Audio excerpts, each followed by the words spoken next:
कितना बोरिंग है ये सब। आखिर मेरी यहाँ क्यों जॉब लग गई? सबके सब एलियन लग रहे हैं। अरे जल्दी चलो, वंश बॉस आ चुके हैं। जल्दी चलो।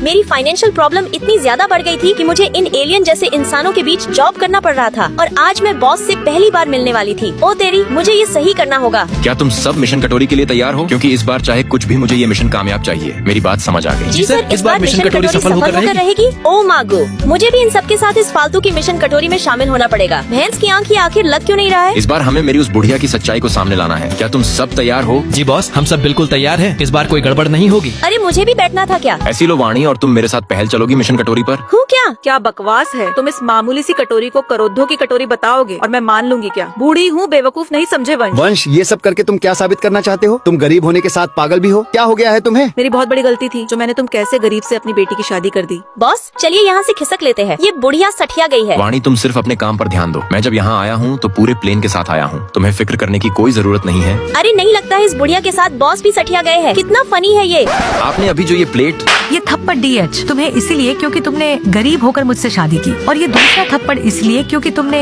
माँ से बदतमीजी की। और ये मेरा थप्पड़ तुम्हें जिंदगी भर याद रहेगा ईशा। मैं क्या तुम्हें इतना बेवकूफ लगता हूँ जो तुम मुझे किसी के सामने भी थप्पड़ मार दोगी? ये रहा मेरे प्रॉपर्टी का कागज जो मैंने तुम्हारे नाम किया था, लेकिन ये तुम जैसी लालची को ना मिले तो ही अच्छा है। अरे नहीं लगता है मैंने वंश को थप्पड़ मारकर गलती की। अब क्या होगा? सफाई करके मैं मंजुलिका बन गई हूँ। गरीब कहीं के जरूर ये प्रॉपर्टी के कागज मेरे ही होंगे, वरना तुम तो एक भिखारी से भी बदतर हो। कृपया सब अपने सठियाए हुए दिमाग को सेंटर पर लाओ। राजा साहब का हुक्म है। अरे वाह, पैसा खुद चल कर आया है। राजा साहब ने ये वसीयत आपके नाम पर किया है। ये उनकी तरफ से आपके लिए एक तोहफा है। अरे वाह, क्या सच में राजा साहब ने ये मेरे नाम कर दिया है? दिखाओ जरा। वाह वंश, तुम एक निकम्मे दामाद थे। अब निकल जाओ मेरे घर से। अच्छा वंश, अब तो मेरे पास बहुत दौलत है और मैं प्रिंस से प्यार करती हूँ। और बहुत ही जल्द हम शादी भी कर लेंगे। तुम कुछ नहीं कर पाओगे वंश। तुम सब लालची हो, इस प्रॉपर्टी के हकदार नहीं हो। अरे लेकिन मैंने कुछ भी लालच नहीं किया है। राजा साहब मेरे साथ ऐसा कैसे कर सकते हैं? ये थप्पड़ DH राजा साहब की तरफ से है। राजा साहब, आपका काम पूरा हुआ और हम हमेशा आपका काम करेंगे। राजा साहब जैसा आपने कहा था हमने वही किया, और काम करने के लिए हुक्म दीजिए। अरे नहीं, इसका मतलब वंश गरीब नहीं है, ये तो राजा साहब है। अब बहुत हो गया तुम सबका मेलो ड्रामा। खबरदार जो अब किसी ने भी तोड़फोड़ की, सफाई करवा के मुझे सफाई कर्मचारी बना दिया है।